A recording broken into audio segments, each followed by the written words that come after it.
Good afternoon, everyone from Geneva. Bonjour à toutes et à tous depuis Genève et depuis le siège de l'OMC. Merci à toutes et à tous d'être avec nous en ligne à l'occasion de ce webinaire intitulé Les échanges de marchandises à l'ère numérique, le point de vue des douanes.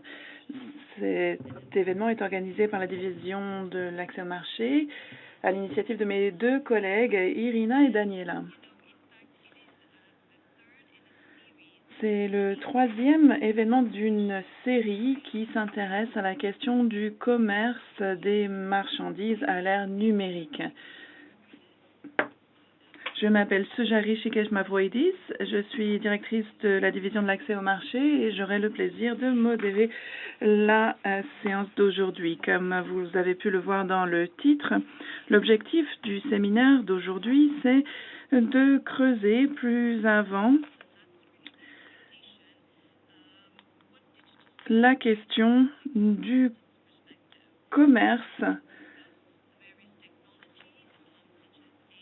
à l'ère numérique. Nous allons parler des technologies de blockchain, d'intelligence artificielle, d'échange électronique de données, tout ce qui vise à améliorer la transparence, l'efficience des opérations des douanes. Des experts vont nous parler de leur expérience d'utilisation d'outils numériques au sein des technologies utilisées aujourd'hui au sein des douanes pour faciliter leur travail. Il y a les technologies qui sont déployées pour harmoniser les procédures commerciales.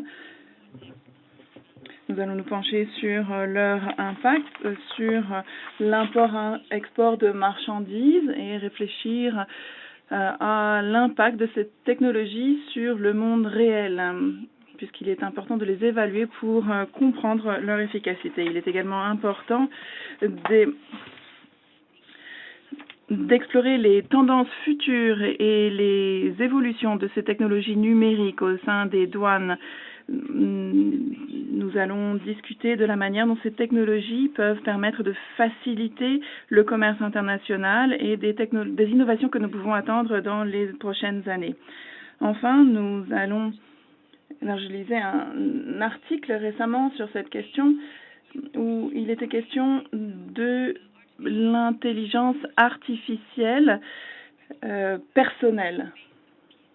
Donc, cela va complètement changer la manière dont on utilise les ordinateurs personnels. Donc, cela aura des conséquences également sur l'avenir des opérations des douanes. Enfin, nous allons aborder les grandes difficultés rencontrées par les autorités douanières dans l'adoption de ces technologies. Un des défis est certainement de rester à jour par rapport à l'évolution de ces technologies, évolution constante. Comme nous l'avons vu avec l'intelligence artificielle, il est très difficile de rester à la page. Nous allons aborder beaucoup de différents sujets. Je ne garderai pas la parole beaucoup plus longtemps. Nous avons la chance aujourd'hui d'avoir parmi nous un groupe d'éminents experts. Je tiens tout d'abord à les remercier très chaleureusement d'avoir pris du temps sur leur emploi du temps très chargé pour être avec nous aujourd'hui. Je ne vais pas rentrer dans le détail de leur biographie. Vous les avez sur la brochure qui vous a été envoyée pour cet événement. Mais pour résumer, nous avons M. Brightwell Nakambule, qui est commissaire général du service des impôts de l'Eswatini. Nous avons Mme Wai Yi-Chu, qui est directrice du bureau de la plateforme commerciale des douanes de Singapour. Nous avons Monsieur l'ingénieur Khalid Hassan Ali Al-Marzouki, directeur de la division du développement et de la planification stratégique des douanes d'Abu Dhabi. Nous avons Madame Jin Charadze, qui est chef de la division de la gestion du développement des projets du service géorgien des impôts.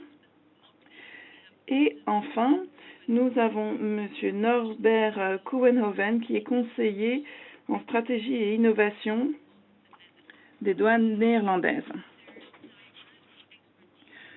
Leur expérience est donc très variée. Et je dois vous dire que je suis très impressionnée car j'ai été en contact régulier avec nos intervenants et j'ai déjà beaucoup appris de leur expérience et j'espère que cela sera aussi votre cas. Sans plus attendre, peut-être tout d'abord quelques orientations pour ce qui est de la tenue de cette séance. Nous allons tout d'abord écouter 2 exposés, puis je donnerai la parole aux participants. Les questions seront à poser par le biais de la boîte de dialogue. Je tenterai d'en prendre autant que possible. Ensuite, nous passerons aux 3 autres présentations, puis nous prendrons des questions sur ces 3 dernières présentations. Et à la fin, je donnerai la parole aux participants pour une séance de questions-réponses et pour échanger des informations. Malheureusement, les participants ne pourront pas intervenir oralement. J'en suis désolée, mais c'est parce que le temps nous est compté. Je serai également très stricte avec mes intervenants. Ils auront chacun 10 minutes. Puis nous avancerons dans notre programme comme proposé. Commençons donc par M. Brightwell Gamboulet. Monsieur, vous avez la parole.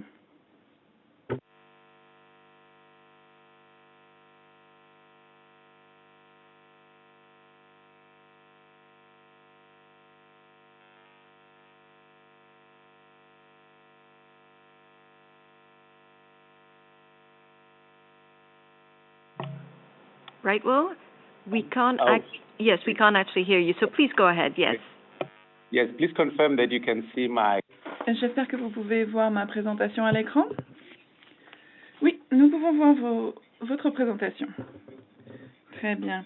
Merci beaucoup, Madame la Directrice, et bonjour à toutes et à tous, chers participants. C'est un honneur pour moi que de participer à cet événement pour présenter notre initiative Trader Connect. C'est une initiative qui s'appuie sur la technologie moderne. Elle s'inscrit dans le portefeuille de projets que nous avons pour faciliter les échanges. L'objectif est d'harmoniser les processus, d'éviter les doublons et de garantir la bonne utilisation des ressources.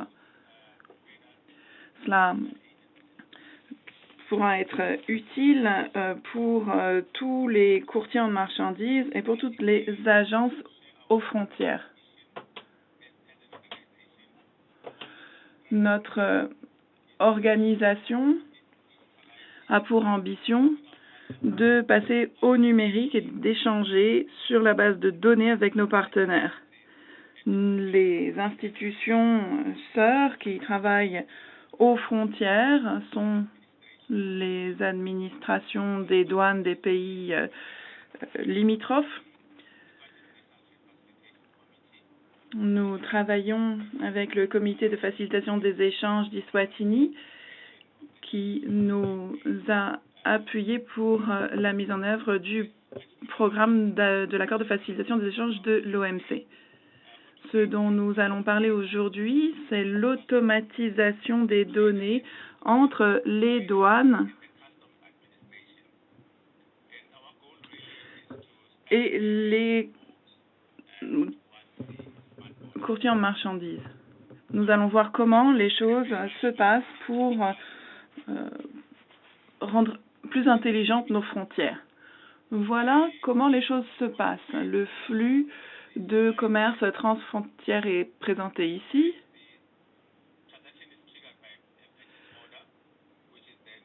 Une transaction commence par une commande qui est suivie d'une facture et de la livraison des marchandises.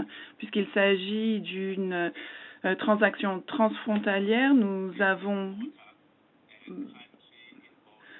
besoin de l'implication des 2 pays, le pays importateur et le pays exportateur.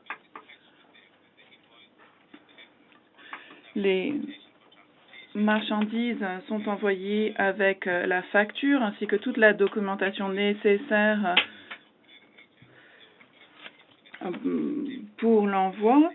Tout cela passe par l'agent de dédouanement pour le dédouanement des marchandises. Et du côté de l'exportateur, il y a la déclaration en douane. Vous pouvez voir que le système d'administration des douanes va être sollicité à 2 reprises. Avec l'initiative Trader Connect, que nous avons lancée avec nos partenaires régionaux, nous avons à présent introduit la référence unique de l'envoi de manière à ce que cela soit pris en compte une seule fois dans le système du pays exportateur.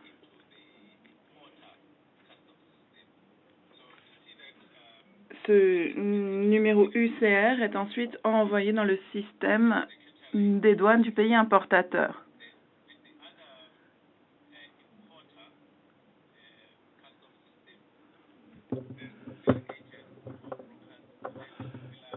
L'agent de dédouanement ou l'expéditeur remplit ce qui n'a pas été rempli par le pays exportateur. C'est une initiative à laquelle nous avons travaillé et l'objectif est de nous doter d'un modèle commun de données afin que le pays exportateur puisse remplir des données qui seront importées de manière fluide par le pays importateur de manière à pouvoir avoir accès aux données.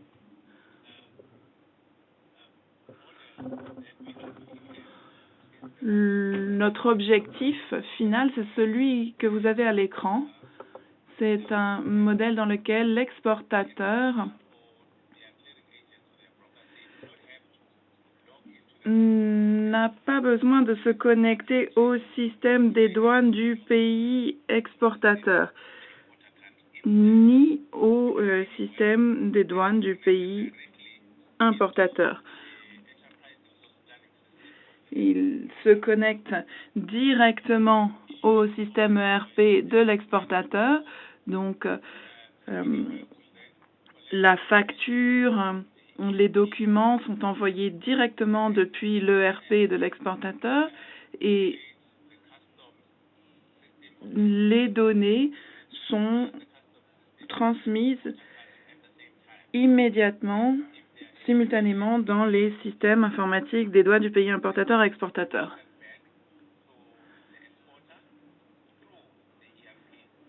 Et si des questions il y a, elles sont envoyées directement par l'ERP de l'exportateur. C'est ce que j'appelle le modèle avancé, parce que c'est un modèle que nous avons lancé en projet pilote depuis 2 ans avec une entité dans le pays. Voici les résultats dont ils nous ont fait part. Temps de dédouanement réduit de 37%,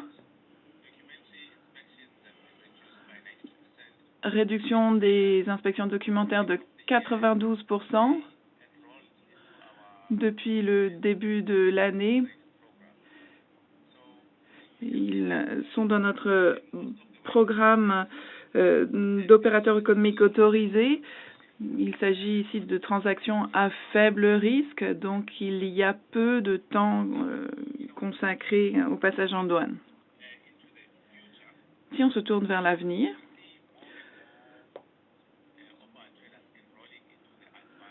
on peut voir que de plus en plus d'agents commerciaux s'inscrivent dans ce modèle, ce qui permettra des transferts de données similaires à ce que je vous ai présenté.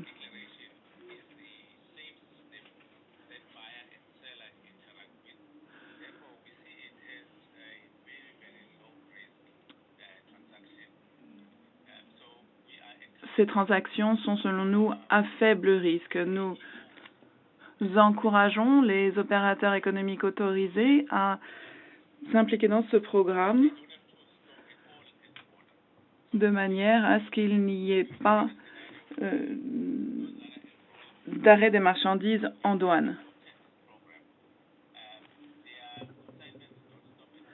Les envois ne s'arrêtent plus du tout à la douane pour nos opérateurs économiques autorisés.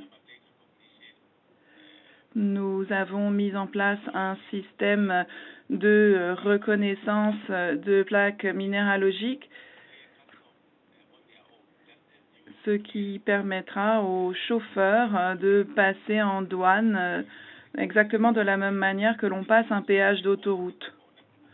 Ils n'auront même plus à s'arrêter à la frontière parce qu'il s'agit d'envois à faible risque. La difficulté ici, c'est pour les PME dans notre pays, peut-être même dans la région dans son ensemble. Les entreprises qui font des envois internationaux n'ont pas forcément d'ERP. C'est un des risques donc sur lesquels nous allons devoir nous pencher. Nous avons travaillé pour l'instant sur les envois à faible risque. Et le problème, c'est qu'il pourrait y avoir collusion entre l'acheteur et le vendeur dans le but de réduire les obligations en douane. Voilà, j'espère que je m'en suis tenue aux 10 minutes qui m'étaient imparties.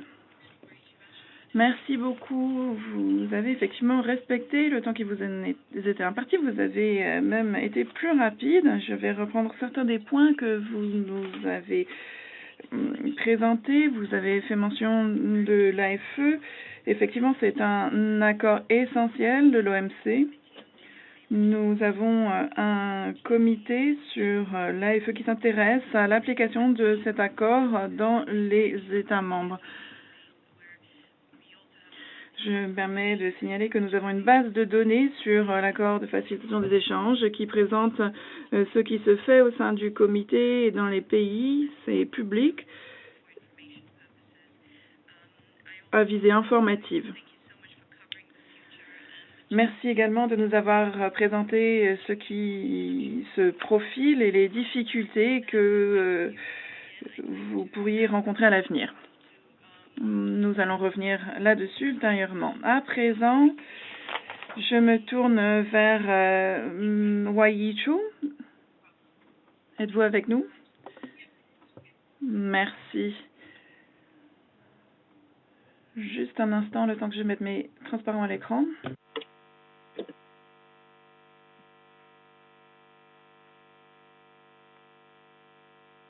Right. Just to confirm, you can see the slides. Pouvez-vous voir ma présentation? Oui, nous la voyons. Bonjour, bonjour à toutes et à tous. Je m'appelle Wai, je viens des douanes de Singapour et je vais vous présenter la plateforme de commerce en réseau.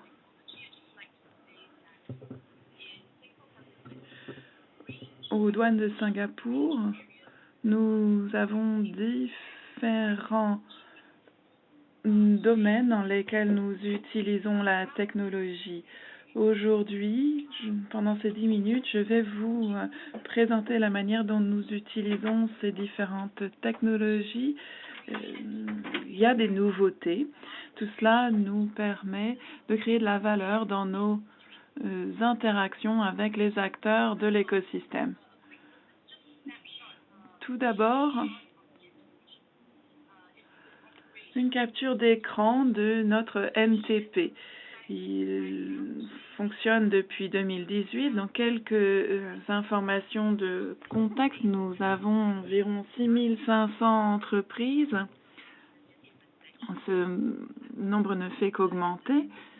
Plus de 500 000 transactions sur la plateforme qui ont mené à des économies d'environ 4 millions de dollars de Singapour pour les entreprises. Outre ces économies, nous avons réussi à faire des économies de temps, environ 800 000 heures de travail. Comme vous le verrez un petit peu plus tard, je vais vous expliquer pourquoi nous n'avons pas converti ces économies de temps en économies d'argent. Alors, le NTP, c'est une plateforme qui a été lancée en 2018 et progressivement, au fil du temps, nous avons déployé de nouveaux services, notamment de connectivité, en travaillant avec d'autres entités douanières dans le monde. L'objectif étant d'être au service de l'écosystème commercial.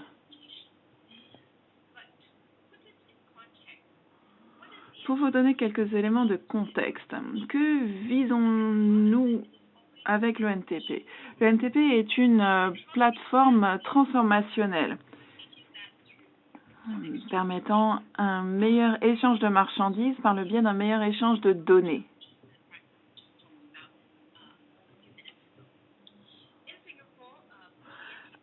À Singapour, pour le NTP, nous avons la chance d'avoir l'énergie, l'attention et l'appui de nos agences économiques qui promeuvent le commerce à Singapour, notamment les importations de denrées alimentaires.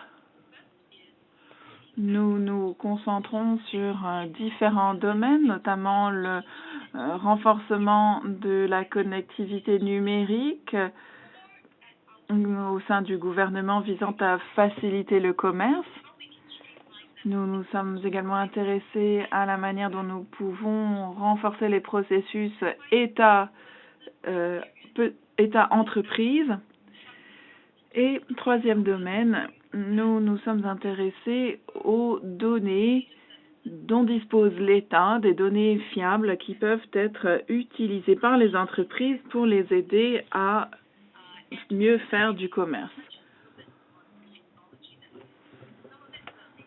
Donc, premier domaine, renforcer la connectivité entre institutions étatiques. Aujourd'hui, nous avons une connectivité entre les douanes de Singapour et les douanes chinoises. Cela nous permet d'échanger des certificats d'origine ainsi que des certificats de non-manipulation. Les informations sont échangées entre Singapour et la Chine. Alors, qu'est-ce que cela signifie concrètement? Cela nous permet d'éliminer les délais. Nous n'avons plus besoin de délais pour recueillir les données. Nous n'avons pas besoin d'attendre que le document nous parvienne. Ça entraîne des économies de temps et d'argent direct pour les entreprises. Un avantage de ces échanges numériques, c'est que cela nous permet au sein des douanes de veiller à continuer de collecter l'impôt.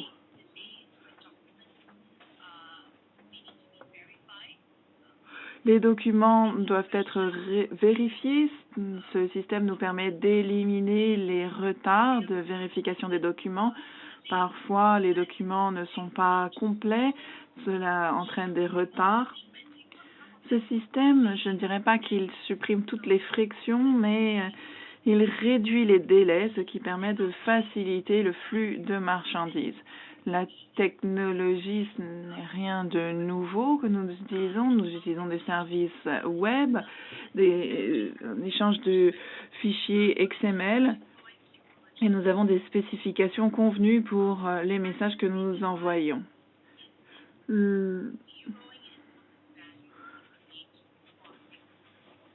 Notre objectif principal est de créer de la valeur pour nos parties prenantes.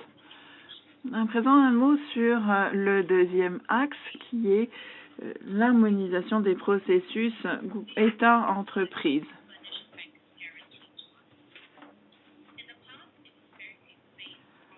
Par le passé, ces processus, c'était des processus papier. Nous sommes passés au numérique. Et la manière dont nous l'avons fait, ce n'est pas simplement un copier-coller du papier au numérique. Ce que nous avons fait, c'est que nous avons standardisé les textes afin de veiller à ce qu'il n'y ait pas d'erreur et que ce soit facile à vérifier. Et nous avons mis en place un accord, un contrat entre les différentes institutions pour qu'elles garantissent les données et les transmettent. Tout le texte juridique n'est plus transmis puisque nous pouvons l'accepter une fois par le biais du système.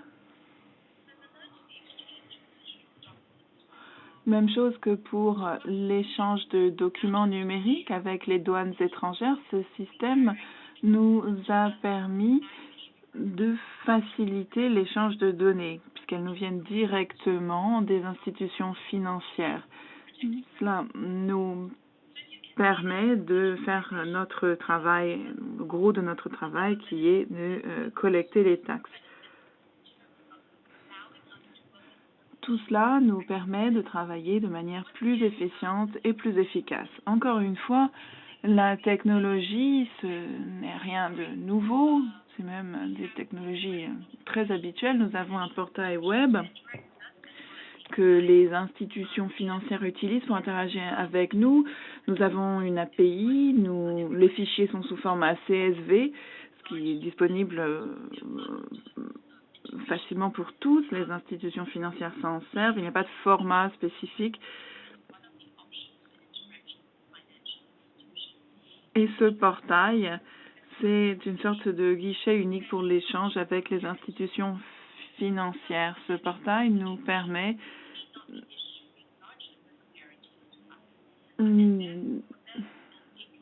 d'éviter de perdre des garanties papier. C'est la raison pour laquelle nous avons ce portail.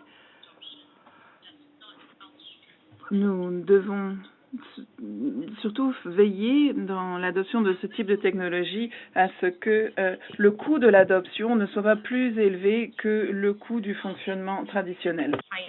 Pour l'axe 3, nous avons collaboré avec la Chine afin d'introduire un système de détection pour suppléer à ce que fait déjà l'industrie. Aujourd'hui, le mouvement des conteneurs est détecté. Ce qui manque, ce sont les informations par rapport aux conteneurs. En ce qui concerne les déclarations et le dédouanement, nous avons donc travaillé avec la Chine en lançant 2 bots et on va élargir ça à d'autres bots. Et avec cet élargissement, on va pouvoir couvrir près de 3/4 du commerce avec la Chine. Tous les acteurs peuvent avoir une visibilité accrue qui débouche sur plus de responsabilisation, reddition de comptes. Et d'ailleurs, si un mouvement de conteneurs ne progresse pas selon ce qui est attendu, les parties prenantes des deux côtés peuvent alors savoir où se situe le goulet d'étranglement. Elles peuvent alors intervenir. Et si vous avez déjà participé au commerce transfrontière où parfois les marchandises ne bougent pas à temps, n'arrivent pas à temps, soit l'expéditeur vous dit il faut voir ce qui se passe en douane, eh bien, il se peut que le permis n'ait même pas été demandé, par exemple, pour l'expédition. Petit point sur la technologie qu'on utilise. Pour cela, on a co-créé un consortium de chaînes de blocs avec les douanes chinoises, ce qui nous permet de profiter de la décentralisation et de la distribution inhérente à la chaîne de blocs. On sait aussi qu'utiliser une nouvelle technologie, ce n'est pas toujours très simple. Donc, on s'est mis d'accord pour commencer tout petit, donc 2 ports, mais on va élargir vers d'autres ports.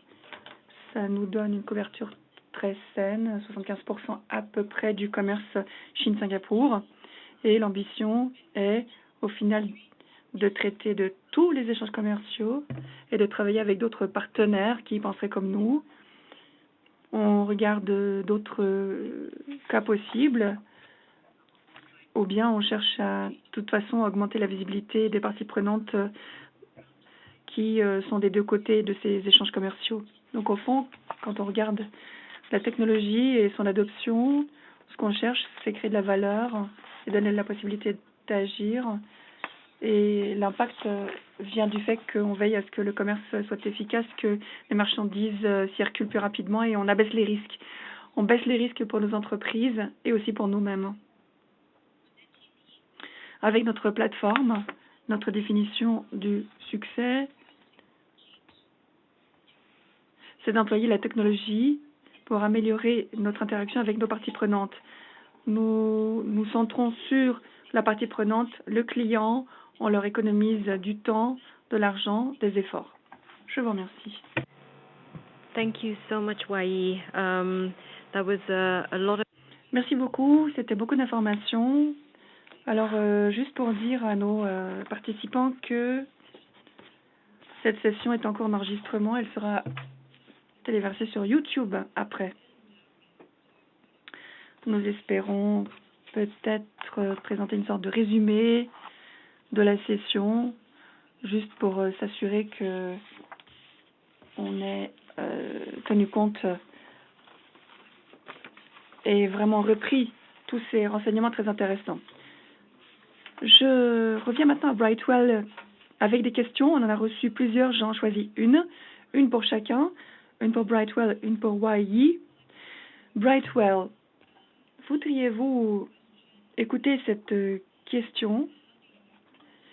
Comment comptez-vous surmonter les défis définis par rapport aux opérateurs de petite échelle puisqu'ils sont la majorité des opérateurs commerciaux en Afrique? Ça, c'était votre dernier commentaire à propos des défis concernant l'utilisation par les PME. Si vous êtes là, Brightwell, je vous en prie, allez-y. Oui, merci beaucoup. Merci, Madame la Directrice. Merci de m'avoir posé cette question. Oui. Ce que j'appelais ce modèle avancé passe par les exigences suivantes.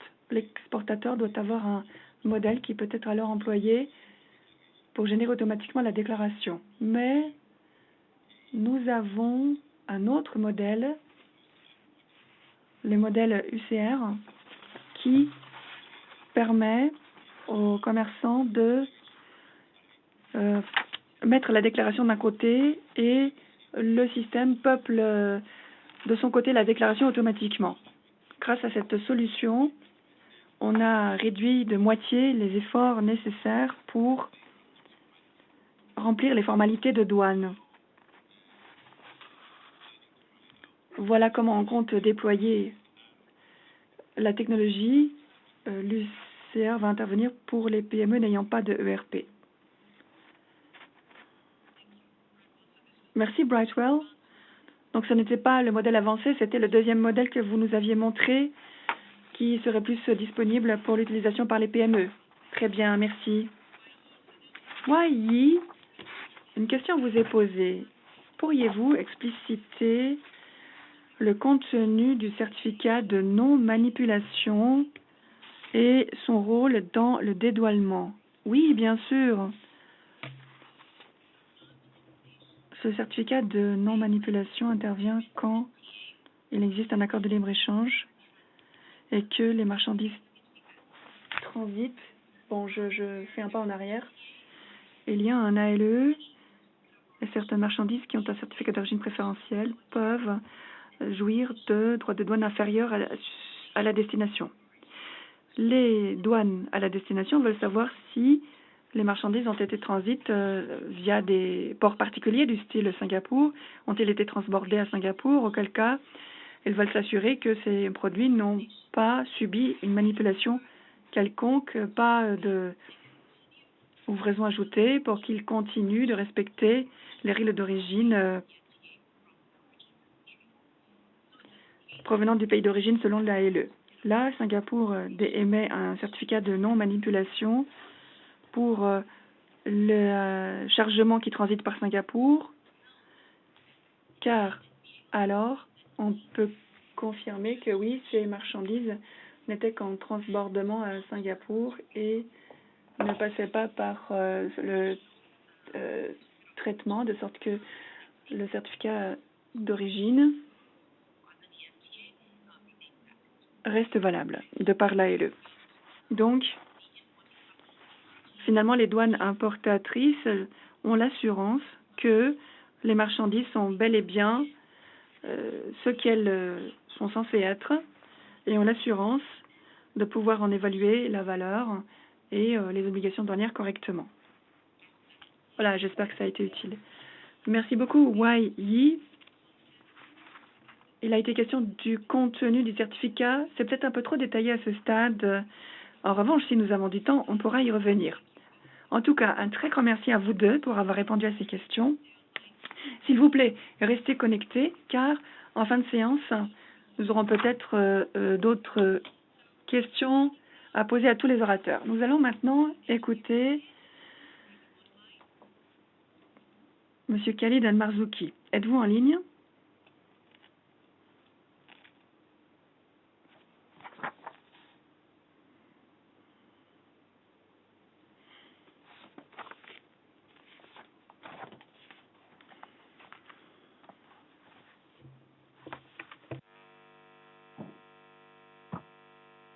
Thank you, Suja. Merci, Souja. Merci à l'OMC. Merci à l'équipe pour ce superbe événement. Bonjour, depuis les douanes d'Abu Dhabi aux Émirats Arabes Unis. J'espère que vous voyez mon écran.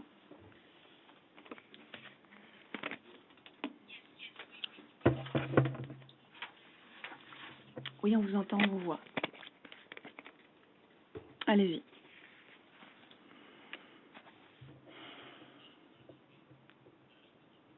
Le directeur du développement et le directeur du bureau de gestion des douanes.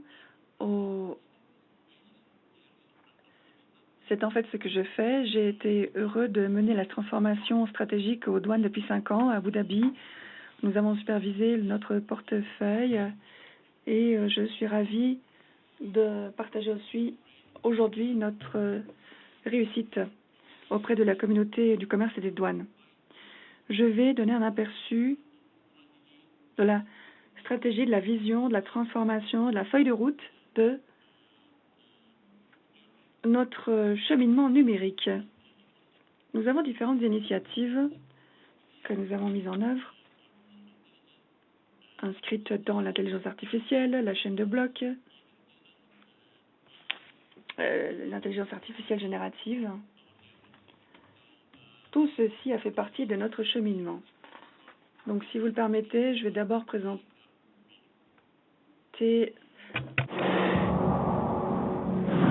cette vidéo.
At Abu Dhabi Customs, Aux douanes d'Abu Dhabi, nous avons choisi d'anticiper et de développer un plan stratégique aligné sur les souhaits de leadership de notre pays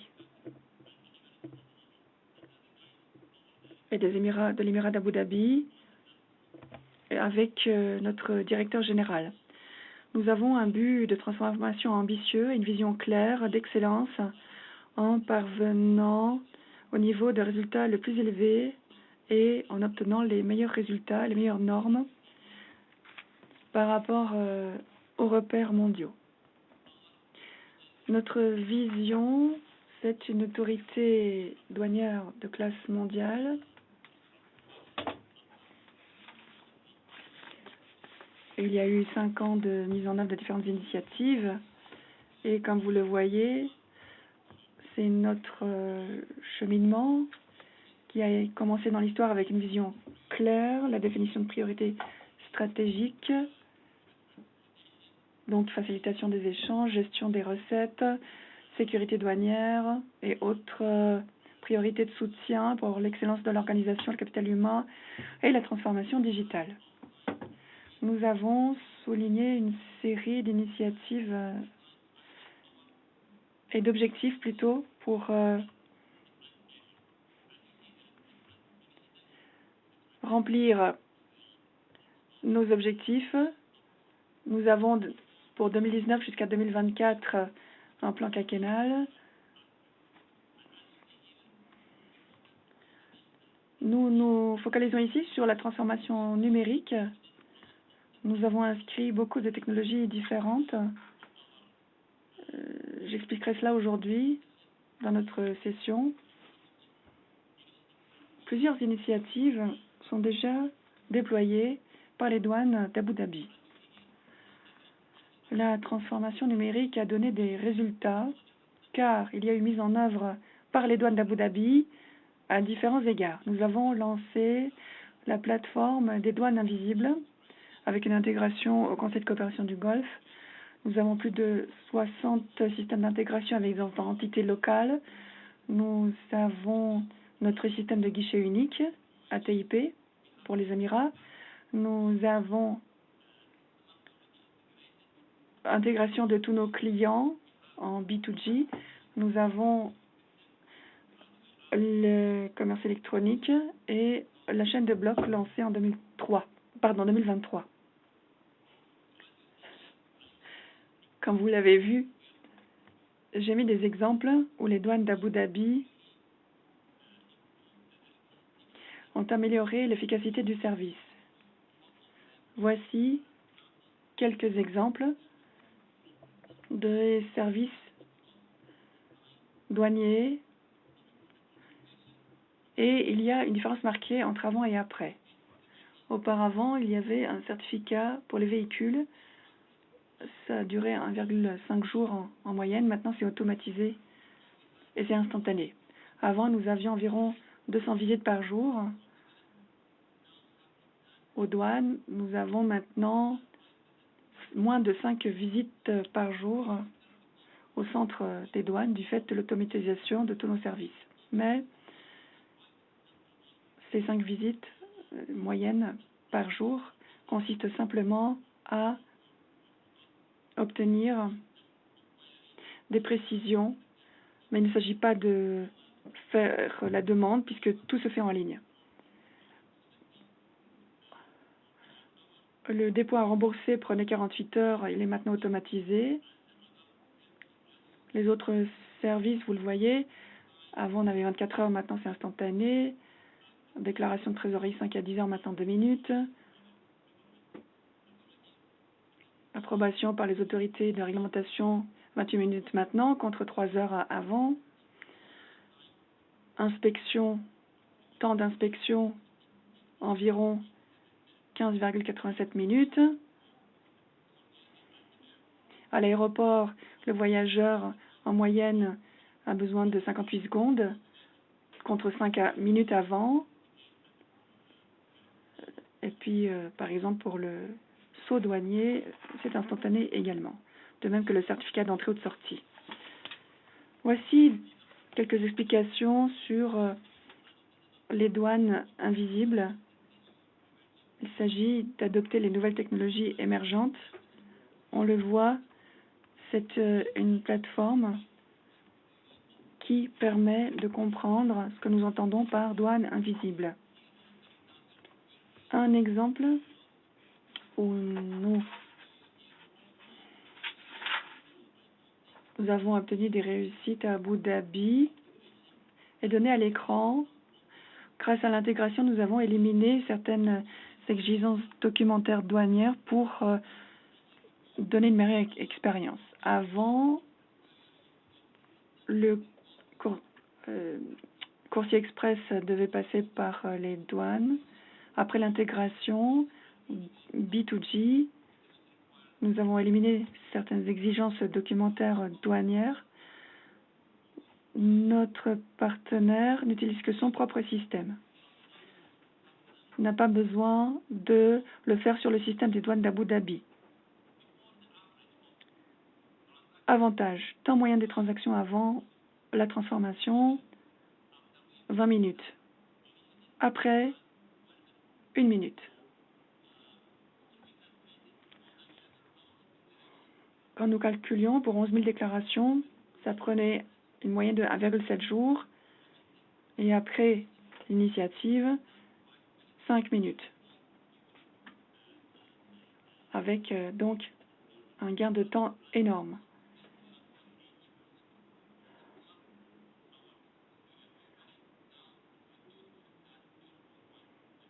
Les retards de dédouanement sont de 0,1% contre 18% auparavant. Nous essayons d'aller plus vite et de toute façon, nous avons lancé un système avant arrivée avec une déclaration avant l'arrivée où nous suivons les capacités et les gestions. Nous avons plus de 30 000 utilisateurs possibles, plus d'1 million de permis délivrés depuis 2023. Donc depuis le connaissement de douane, la demande du permis de passage, l'arrivée, vous aviez après le chauffeur qui allait voir le douanier.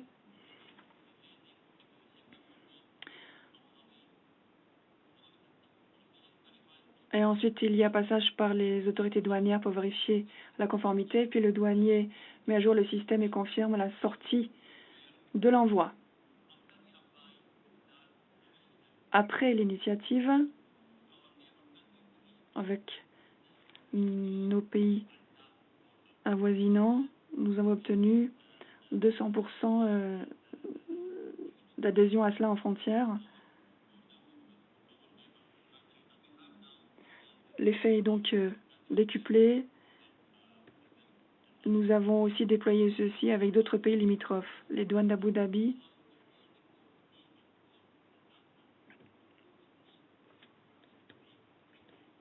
traitent à 70% l'avant-dédouanement en ayant accès à tous les lieux de passage douanier du territoire. Nous avons déjà fait un lien avec des plateformes de chaîne de blocs. Nous avons mis sur pied la Trade Chain Platform. Toute entité de secteur privé est la bienvenue, peut s'intégrer à cette plateforme dite Trade Chain pour profiter de l'outil. Ces plateformes sont toutes intégrées à notre système douanier afin que nous ayons une liste des temps et un flux de données correctement enregistré dans le système. Voilà, ça c'est très général. L'avenir appartient à ceux qui anticipent. Nous proposons à tout à chacun de planifier les choses bien à l'avance, avant des mois et des années, pour obtenir une bonne feuille de route qui leur permettra de mettre sur pied la toute dernière technologie articulée avec l'intelligence artificielle, avec différentes technologies pour alléger le passage en frontière des objets des produits qui font l'objet de commerce. Merci beaucoup, Monsieur Al-Marzouki. Vous parliez du plan stratégique qui est très important avant qu'on se lance dans un tel projet. Vous avez parlé des douanes invisibles. J'ai aussi entendu parler de douanes intelligentes. Voilà, donc ces termes vont un peu tous dans le même sens. Veiller à ce que le commerce se fasse de façon fluide. J'ai aussi entendu parler de services douaniers fluides. Donc voilà, les marchandises circulent en toute fluidité, mais dans le respect des règlements. Parfait, merci beaucoup. Nous allons maintenant écouter Nino. Vous avez la parole.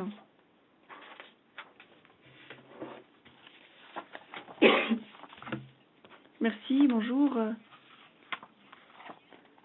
Je vous salue depuis la Géorgie, Nino Yencharadze. J'ai le grand plaisir aujourd'hui, à titre de chef de projet au service des impôts de la Géorgie, de vous présenter ce que nous avons fait en Géorgie. La technologie évolue rapidement. Notre rôle à nous, administrateurs, est plus crucial que jamais. Cela dépend de ce qui est fait et il convient de souligner le potentiel de transformation des technologies en employant l'intelligence artificielle et les outils technologiques, ce qui permet de révolutionner la gestion de l'information, le respect des douanes en fournissant un service excellent. Notre vision est la suivante. Pour la numérisation, nous voulons augmenter le respect, automatiser les processus, améliorer la coopération internationale. Nous nous dédions à honorer les normes internationales pour permettre la prise de décision avec le client au centre. Les initiatives de gouvernance en ligne sont aussi à l'appui de cette transformation. Nous avons beaucoup de projets en cours à l'administration. Moi d'ailleurs, je viens de l'administration des douanes. Donc cela me tient à cœur que ces projets-là. Mais aujourd'hui, je me bornerai à vous décrire un seul projet essentiel, novateur, si vous me le permettez, en vous présentant différents aspects du projet à l'aide de détails. Nous avons donné la priorité à l'idée de numériser plusieurs processus douaniers en utilisant la robotique et l'intelligence artificielle, ce qui nous aide à dédier des ressources humaines aux tâches répétitives, ne demandant pas d'intervention intellectuelle particulière.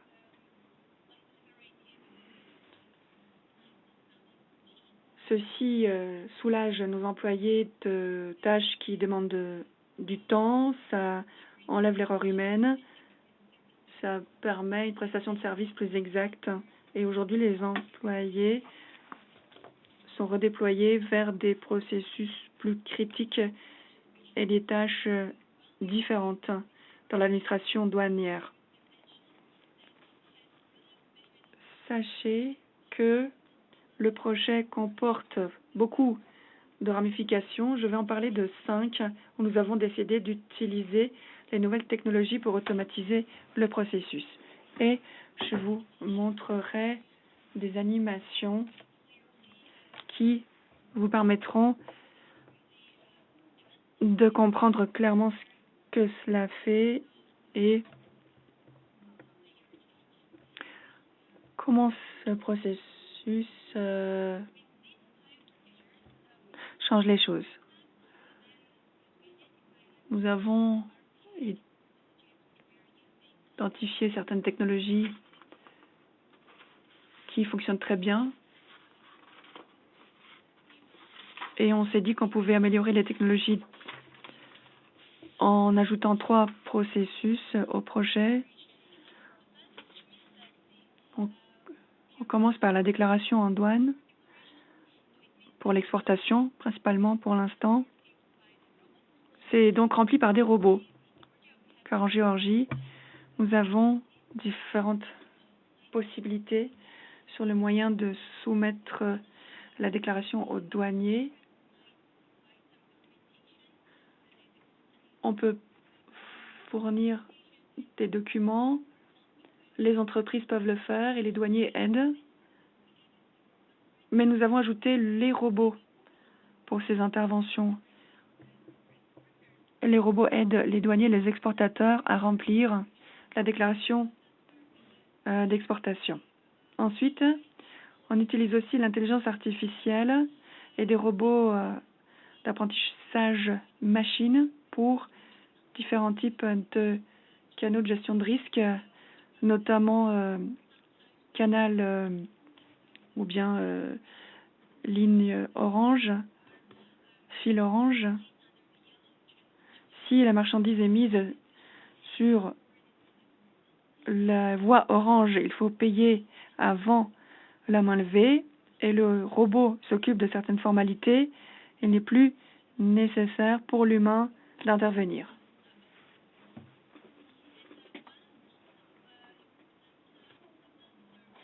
Autre processus important où on utilise les solutions d'intelligence artificielle, la déclaration finale de transit ou de circulation. Lorsqu'il y a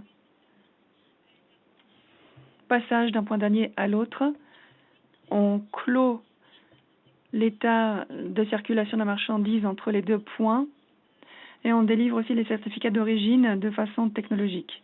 Je vous montrerai quelques animations tout à l'heure. Pour ce qui est de la gestion du risque. Ensuite,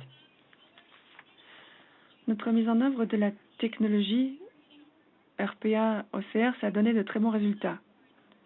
Le temps pour l'exportation de la déclaration passe à 3 minutes. Quant au certificat d'origine, ça ne prend maintenant qu'1 minute et demie contre 10 minutes auparavant. Ces changements permettent d'économiser des heures de travail et ça libère des heures de travail des employés. Pour ce qui est de la voie orange, on a entièrement automatisé le système. Il n'y a plus du tout d'intervention humaine. Et tout ce que nous avons fait, c'est grâce à nos donateurs et nos partenaires distingués, Banque asiatique de développement, par exemple, BERD, ils nous ont aidés à réussir le projet et ils ont fait un beau travail d'accompagnement. L'accompagnement a été externalisé vers l'entreprise géorgienne Zeptos, qui est en intervention maintenant avec nous pour des procédés que nous développons avec des technologies. Voici la première animation que je vous ai promise. Voilà l'automatisation où il y a mise sur la voie orange. C'est-à-dire qu'on ne libère qu'après paiement des taxes. D'abord, il faut, alors qu'avant il fallait aller voir le douanier, faire la queue, aller à la banque, payer les taxes, revenir aux douanes.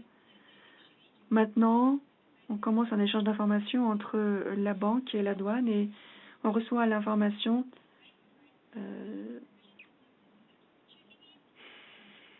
sur le champ. L'information est vérifiée et il y a un main levée juste après. Est-ce qu'on peut passer à l'exposé suivant? Donc, lorsque les marchandises arrivent à la frontière et qu'ils sont envoyés sur la voie orange, eh bien, les taxes doivent être payées en ligne. L'information est reçue par les robots, non pas par le douanier, mais par les robots. Le robot vérifie la véracité des informations, l'exactitude des informations qui figurent dans le document. Les taxes sont payées et les marchandises sont libérées à la frontière. Il n'y a plus besoin de contact avec le douanier. Ici, vous pouvez voir le processus de remplissage de la déclaration à l'exportation.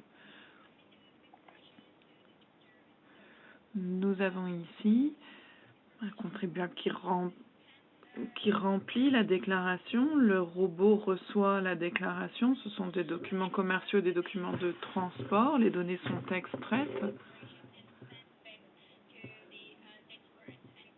et renvoyées à la personne qui a fait la déclaration et les données sont enregistrées. tout cela se fait par robot pour certaines marchandises. Bien sûr, il y a des marchandises qui sont très sensibles pour notre pays, pour lesquelles nous promouvons l'exportation. Par exemple, la Géorgie est très connue pour son vin. Le vin, c'est un des premiers produits pour lesquels nous avons mis à l'épreuve ce produit. Diapo suivante. Nous avons également ce type de robot. Lorsqu'on se rend dans le bureau des douanes, les données sont scannées par ce robot et le processus est très similaire à ce que je vous ai présenté dans la diapositive précédente. Voilà pour les tâches qui sont effectuées. Est-ce qu'on peut passer à la diapositive suivante? Je parlerai de ces deux diapositives conjointement. Ici, vous voyez la liste des difficultés. C'est très important de les souligner également parce que dans notre situation, lorsque nous avons commencé à travailler sur ce projet, tout était tellement moderne et formidable. Nous étions très enthousiastes, mais tout n'est pas si simple. Le micro de l'oratrice s'est coupé, note de l'interprète. La modératrice, nous vous avons perdu, Nino. Ah, voilà. Vous êtes de retour avec nous. Oui, donc je parlais des difficultés rencontrées. Au début, tout était tout neuf, flambant neuf, moderne. Nous étions enthousiastes. Et nous nous disions qu'il n'y aurait plus du tout besoin d'impliquer les douaniers. Mais notre recommandation, puisque maintenant nous avons une certaine expérience avec ce processus, notre recommandation, c'est que lorsque vous faites votre choix sur la technologie, c'est de vraiment bien comprendre ce que la technologie peut faire concrètement. Il y a différentes technologies sur le marché. Nous utilisons les technologies RPA et OCR. Mais celles-ci ne sont pas forcément aussi compétentes que nous le croyons.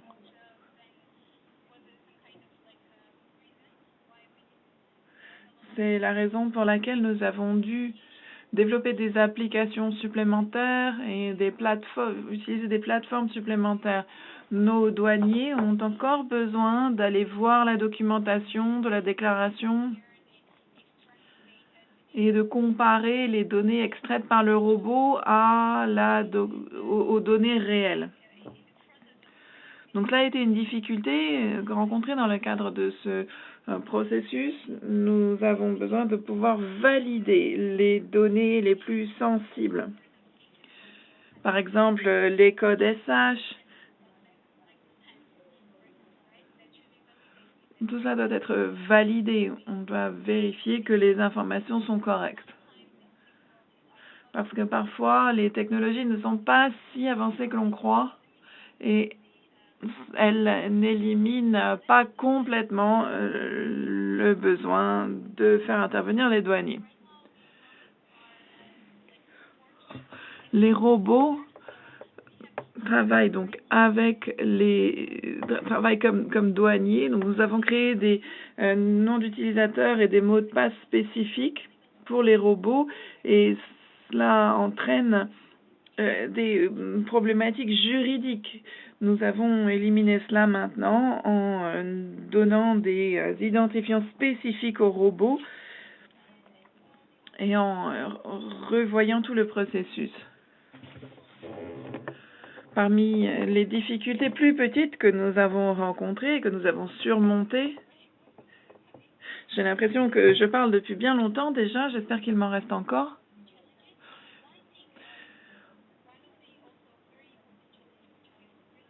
Une des principales difficultés dont je voulais parler ici, c'est l'importance de standardiser la documentation. Ça, c'est absolument essentiel et c'est une des choses sur lesquelles je voudrais vraiment insister. Il faut standardiser les formulaires et développer une architecture logicielle modulaire et adaptable.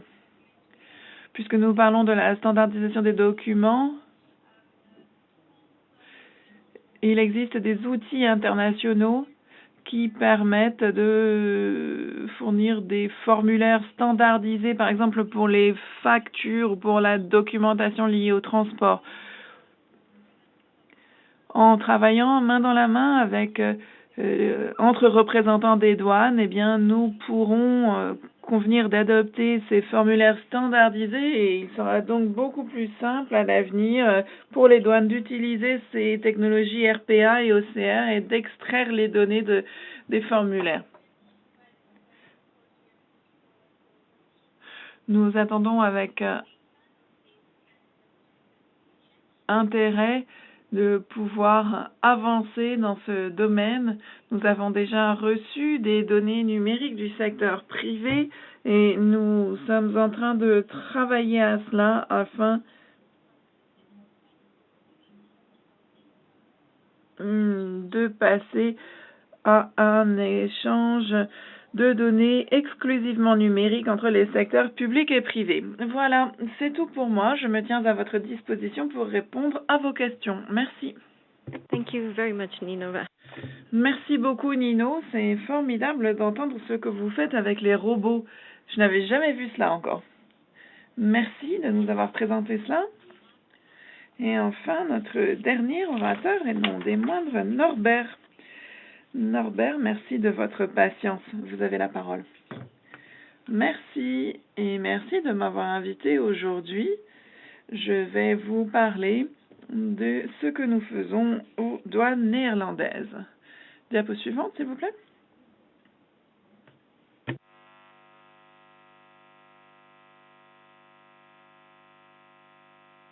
Yeah, thank you. So as you can see on the Merci. Comme vous pouvez le voir ici sur cette carte, les Pays-Bas sont un petit pays qui est au centre de tous ces cercles concentriques ici.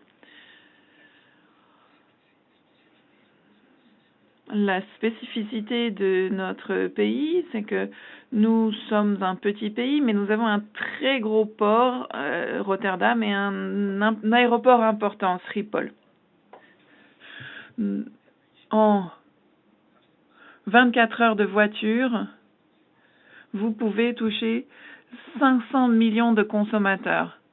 500 millions de consommateurs qui comptent sur nos marchandises, car 30% de ces marchandises entrent en Europe par les Pays-Bas. Donc nous avons une influence très importante pour ce qui est du commerce des marchandises. En 2023, nous avons reçu 800 000 cargaisons entrant aux Pays-Bas. Nous avons bien sûr l'obligation de collecter les droits de douane, de protéger les citoyens des marchandises dangereuses, protéger l'économie et protéger l'économie en n'accueillant pas en Europe des marchandises frauduleuses. Nous avons donc beaucoup de travail. Comme je vous l'ai dit, 800 millions d'envois et cette année, en raison de l'augmentation du commerce en ligne, nous sommes déjà à 1,2 milliard. 1,2 milliard, c'est un chiffre qui me semble irréel. Diapo suivante. Voilà la botte de foin que nous devons démêler avec tous les envois. Donc nous avons divisé tout cela en différentes couches. Vous pouvez voir de l'image, de la gauche de l'image, ce qui entre chez nous. Vous pouvez voir du vert, du bleu, du jaune. Le vert, c'est ce que nous faisons sortir de la mode de foin parce que ce sont les opérateurs économiques de confiance. Nous avons un régime de risque différent pour eux qui est un peu plus souple. Nous avons pour certaines marchandises un régime un peu plus souple également. Et pour ce qui est en bleu, ce sont les marchandises pour lesquelles il n'y a pas d'historique et pour lesquelles nous devons être plus vigilants. Donc voilà ce qu'il y a dans notre mode de foin.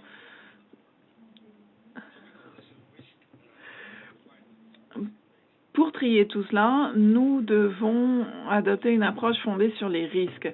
Nous évaluons les risques chaque année, notamment les risques de dumping, les risques de faire rentrer sur le territoire des produits de contrefaçon, par exemple des chaussures Nike de contrefaçon. Il faut identifier les risques parce qu'on ne peut pas ouvrir tous les envois, donc on travaille sur la base de l'analyse des données. On essaye de voir quels sont les éléments dans les données qui peuvent indiquer la présence de risques. Bien sûr, si un risque est détecté, alors le conteneur ou l'envoi est ouvert. Cette approche fondée sur les risques fonctionne très bien.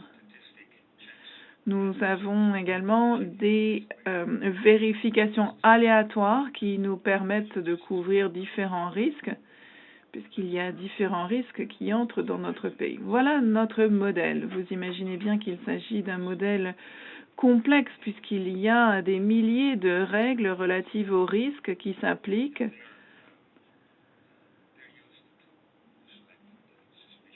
Et ce sont ces règles qui sont appliquées pour sélectionner les envois qui pourraient être à risque.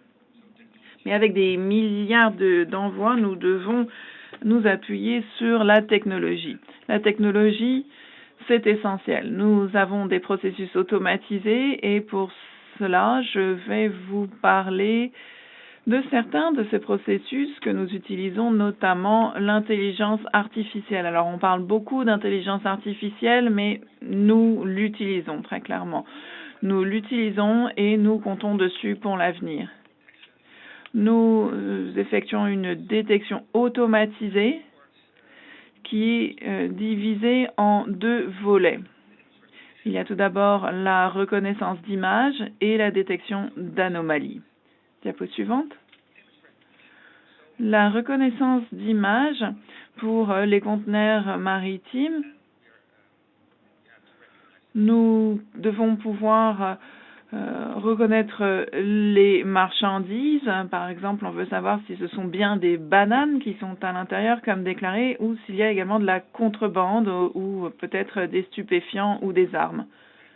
Nous utilisons les rayons X pour scanner les conteneurs et nous entraînons le logiciel d'intelligence artificielle et l'apprentissage machine à reconnaître la cocaïne, par exemple, dans les conteneurs.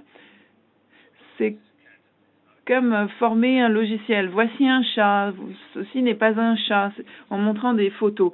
Et au bout d'un moment, lorsqu'on a montré suffisamment d'images au logiciel, eh bien, il peut faire la différence entre un chat, un chien et un mouton. Voilà, donc nous montrons la cocaïne, le logiciel apprend à partir de ces images.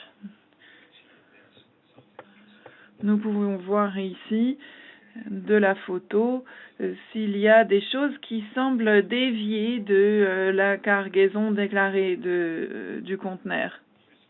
Nous utilisons l'apprentissage machine pour différents risques, la cocaïne notamment, les armes, et nous œuvrons à développer nos capacités de scannage pour pouvoir scanner l'intégralité d'un conteneur et nous utilisons des algorithmes pour identifier ce qui est suspect.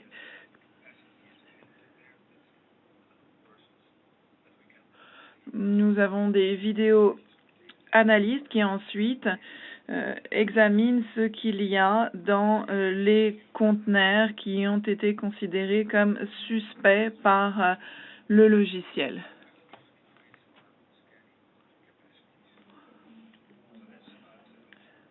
Voilà pour ce qui est des conteneurs qui nous arrivent par voie maritime.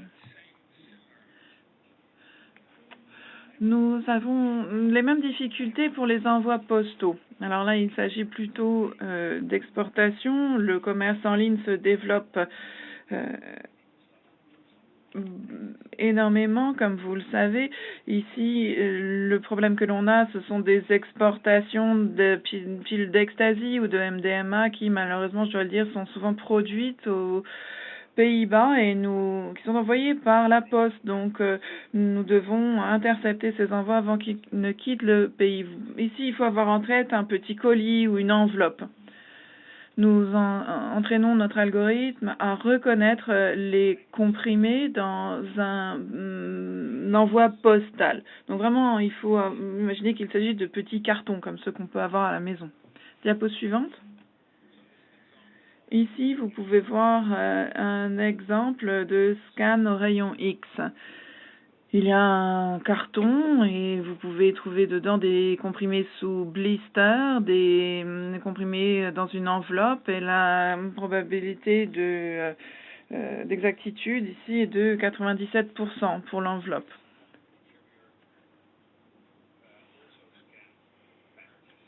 Les transporteurs qui scannent les colis à d'autres fins les scannent aussi pour cela. Donc cela rajoute une couche dans le scan.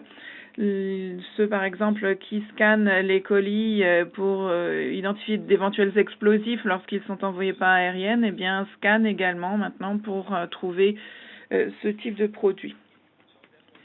Diapo suivante. Voilà ce que nous faisons en matière de reconnaissance d'images par apprentissage machine. L'autre volet de l'IA que nous utilisons, c'est la détection d'anomalies sur les données. Je vais vous donner un exemple. S'il y a du dumping sur des produits textiles, par exemple, si on regarde les données des importations de t-shirts venant d'un pays en particulier, alors la machine calcule un prix moyen par type de produit.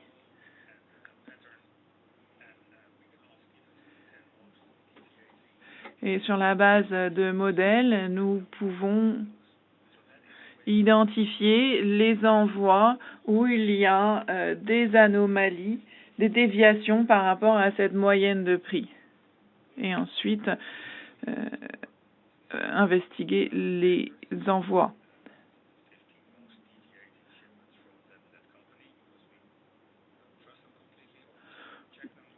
Nous pouvons nous concentrer sur des destinations en particulier, sur des compagnies en particulier, sur des origines de produits où nous craignons par exemple qu'il y ait des déviations dans l'importation de comprimés. Voilà comment nous sélectionnons les contrôles que nous effectuons et donc comment nous essayons de réorganiser cette mode de foin.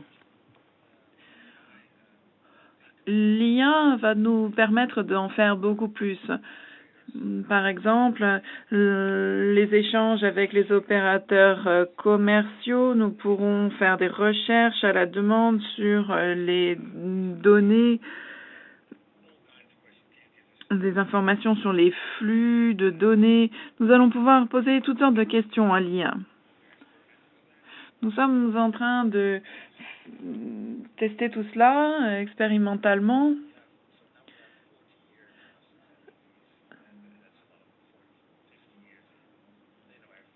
Nous avons des employés qui sont dans les douanes depuis plus de 40 ans.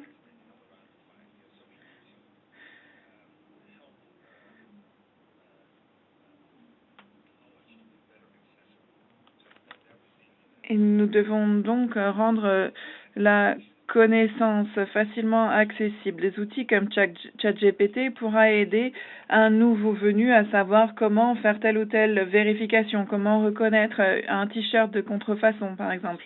Cela pourrait être une très bonne utilisation de l'IA. Pour l'instant, c'est encore quelque chose de nouveau. Mais le gouvernement nous a bien fait comprendre qu'il fallait être très vigilant parce que c'était quelque chose de très sensible. L'utilisation d'IA générative et de ChatGPT, par exemple, c'est quelque chose qu'il faut faire à titre d'expérience, mais ne pas le mettre en œuvre pleinement pour l'instant. Pour les difficultés rencontrées, encore une fois,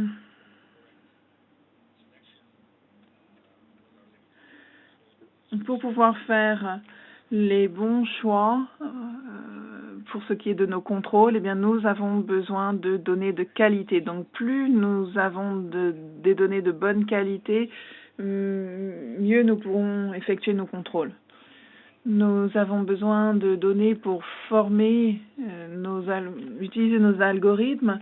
Nous n'avons pas de milliers de conteneurs avec des drogues. Nous devons donc collaborer avec d'autres pour pouvoir avoir suffisamment d'informations pour entraîner l'algorithme et lui dire voilà, ça c'est un chat, ça ce n'est pas un chat.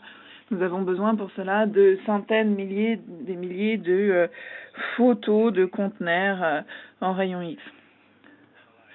Il faut les capacités informatiques également pour connecter tout cela et le mettre à jour. Ensuite, il y a l'aspect politique. Nous voulons aller souvent plus vite que nos dirigeants politiques. Nous avons fourni des explications complètes sur ce que nous voulons faire. Les robots, la présentation précédente en a parlé, mais il faut qu'un humain soit dans la boucle, parce que si c'est un robot qui fait tout, il y a des problèmes juridiques associés. Le facteur humain, même pour nos employés, lorsque les employés reçoivent des informations d'une machine, eh bien, il faut bien tout vérifier. Ensuite, il y a l'état d'esprit des employés, se concentrer sur les données, l'analyse, les statistiques, et c'est quelque chose à quoi nous travaillons. Voilà ce que je peux vous dire sur ce que nous faisons pour réorganiser cette botte de foin. Je pourrais vous en dire plus sur la manière dont nous communiquons avec les opérateurs, mais je pense que si nous arrivons à réduire le nombre de faux positifs, de manière à pouvoir faire nos inspections quand il y a un cas de fraude, eh bien cela nous facilitera grandement le travail. Et il faut que tout repose sur des données. Cela permettra de maintenir les flux de marchandises dans le port. Et c'est pourquoi nous nous sommes appuyés sur une approche concentrée sur les risques. Merci beaucoup. Merci, c'était vraiment fascinant, Norbert. Je pense qu'il y aura beaucoup de questions pour vous, mais je voudrais réagir à certaines d'entre elles. Nous en avons reçu plusieurs, je ne pourrai pas toutes les poser malheureusement. Pour revenir peut-être à l'ingénieur Khalid et poser une question en lien à ce qui a été dit par Norbert. Quel est le rôle aux douanes d'Abu Dhabi joué par l'IA pour l'évaluation des risques et le respect des obligations et les vérifications associées?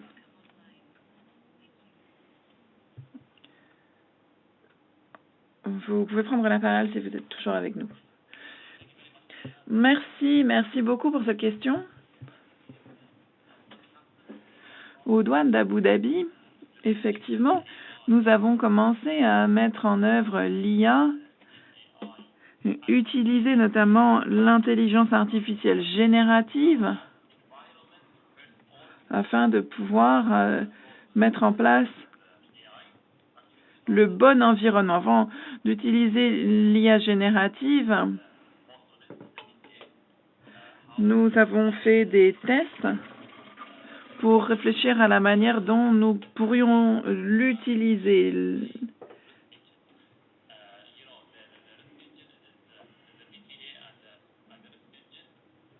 Voir comment nous pouvions utiliser l'IA dans notre matrice de risque.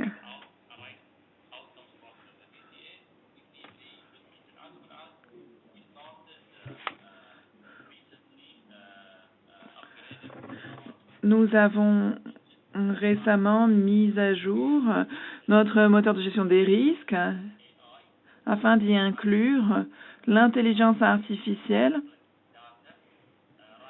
pour cibler des données différentes de celles que nous ciblions par le passé. À présent, nous avons un système avancé dans lequel nous utilisons des données de différentes sources grâce à l'IA, des données qui nous viennent d'ailleurs que des douanes. Ça nous permet d'intégrer des données de différents services et nous utilisons ces données, nous les analysons pour évaluer les envois. L'IA est utilisée dans d'autres domaines également, mais voilà ce que je peux vous dire sur cette question. Engineer Khaled, I think. Merci beaucoup, Monsieur Khalid. Voilà une très bonne réponse. Nino, une question vous a été posée. Norbert en a parlé dans sa dernière diapo. Quelles sont les lois nationales à actualiser concernant l'emploi des robots?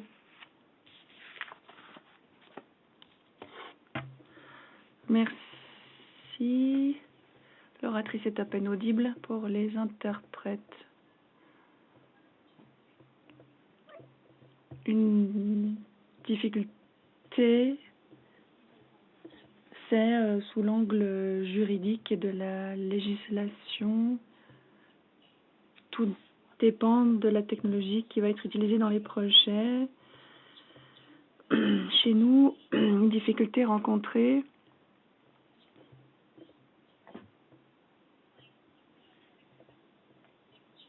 était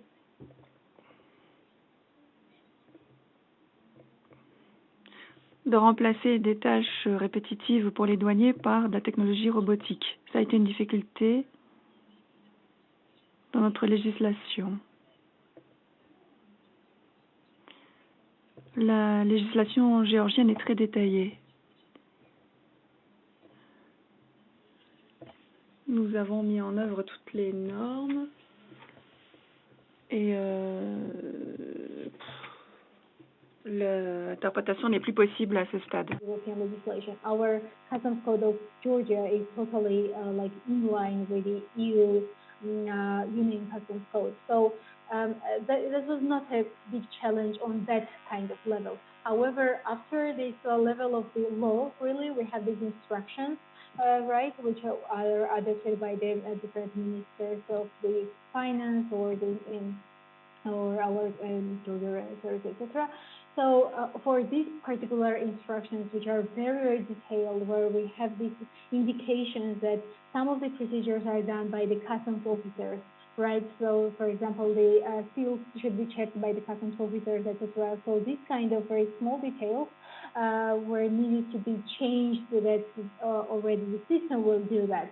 All the robotics technology will do that. All the particular, some kind of specific users will do that, and not the customs officer. So that was the one of the things while we are talking about the legal changes on the instructions level.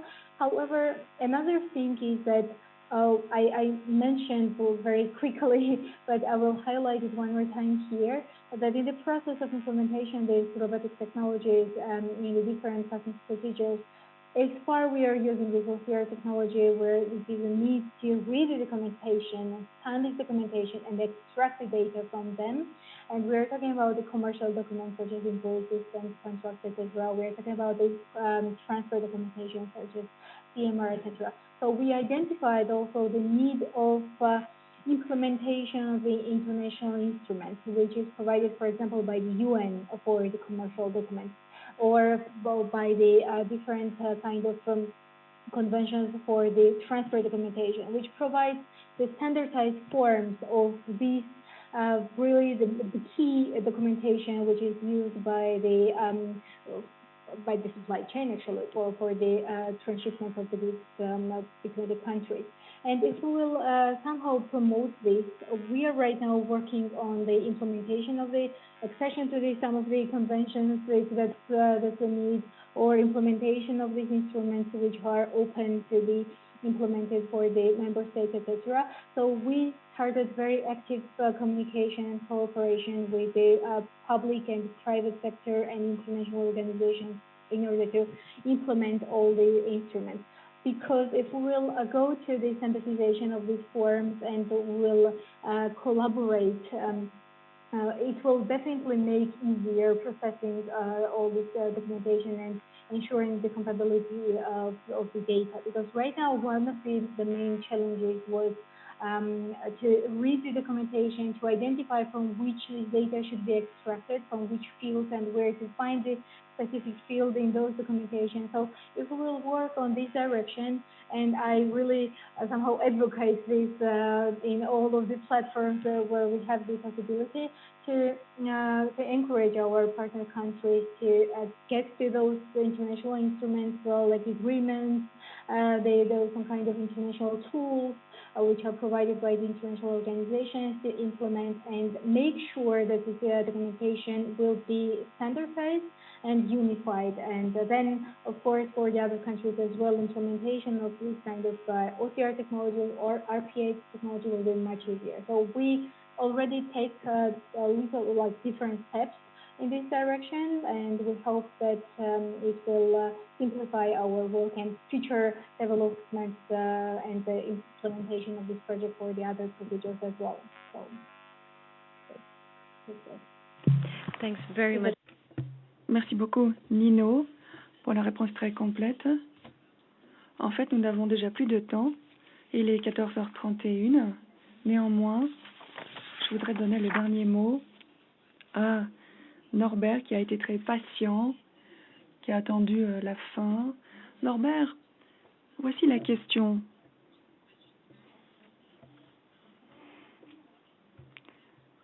Quel est le taux de succès dans la détection, disons, des marchandises problématiques par transport par mer pour les fret? Et puis, peut-on appliquer l'intelligence à la classification en douane et à l'évaluation en douane? Ce sont des questions qui vous ont été adressées. Merci. Nous calculons le risque, par risque en fait. Si nous avons un risque pour les paquets postaux, on entraîne l'algorithme à détecter ce risque. Et pour cet algorithme, le taux de succès est très élevé, 90%.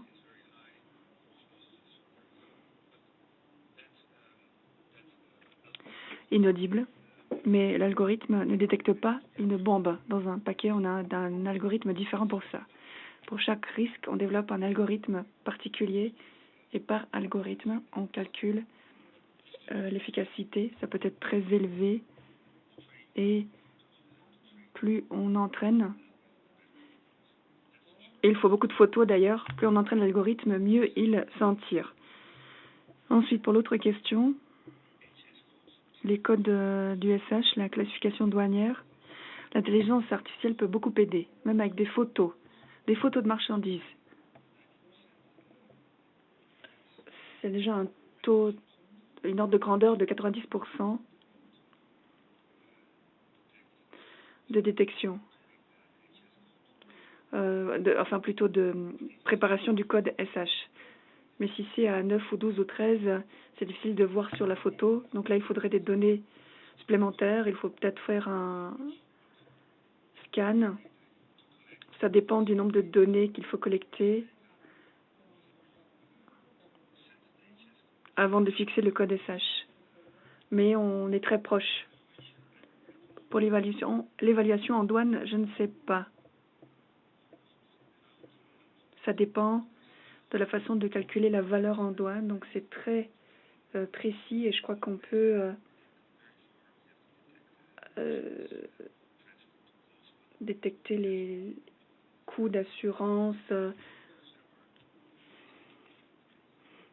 pour la loi européenne. Ça pourrait être fait, mais je n'ai pas honnêtement vu de solution pour cela jusqu'à maintenant. Je dirais que c'est en cours de préparation probablement. On verra quelle approche sera adoptée. Peut-être qu'au départ, ça sera en accompagnement de l'humain qui, lui, fera la vérification ultime, donc les derniers 10%. Et puis, admettons qu'il y a un envoi de concombres. Ça n'a pas besoin d'être très précis pour vérifier si c'est des concombres. Si la compagnie envoie autre chose, là, c'est évident. Donc, ça n'a pas besoin d'être précis à 100% pour être utile. Merci beaucoup, Norbert. En fait, à l'OMC, nous avons un accord de l'évaluation en douane. J'imagine que c'est ce que vous mettez en œuvre et nous avons certaines méthodes. Ce serait très intéressant de voir si l'intelligence artificielle pourrait être employée à cette fin, car ça peut devenir bien complexe dans certaines parties du monde que de pouvoir évaluer certaines marchandises qui arrivent. L'OMD, de son côté, fait aussi beaucoup de travail au plan des aspects techniques, c'est-à-dire comment évaluer les marchandises de deuxième main, quelle valeur on attribue dans tel cas. C'est un champ d'action très intéressant où l'intelligence artificielle pourrait être fort utile dorénavant. Sur ce, bien sûr, je ne vais rien résumer, mais je prends cet instant pour remercier énormément nos intervenants fantastiques. J'ai appris énormément de vous. Je suis toujours en train d'intégrer, d'emmagasiner cette information. Ça a été fascinant. Et puis obtenir cette information de différentes régions, c'est ça aussi qui a été la couleur donnée à cette session. Donc, un très grand merci, chers conférenciers. Merci d'être restés tout le temps. Et je voudrais surtout remercier nos participants, notre audience, car vous avez soumis beaucoup de questions. Vous avez déjà participé en restant en ligne. Ça a été très aimable à vous. Et cela montre l'intérêt de ce sujet.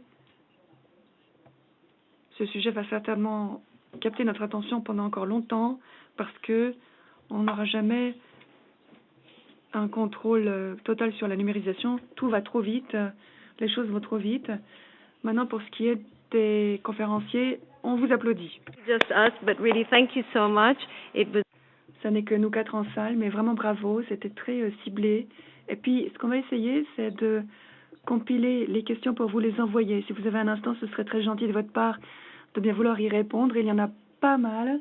Je sais que Norbert et Brightwell ont répondu partiellement par le chat. Merci. On verra ce qu'on peut faire pour communiquer les réponses aux questions. Voilà, encore une fois, merci. Merci de Genève. Bon après-midi. Bonne journée. Bonne journée à tous chez les participants. Voilà. Merci de notre part au secrétariat. Merci à mes 2 collègues, Daniela et Irina, Claire, de l'autre côté, qui nous a aidés pour la logistique. Merci et au revoir.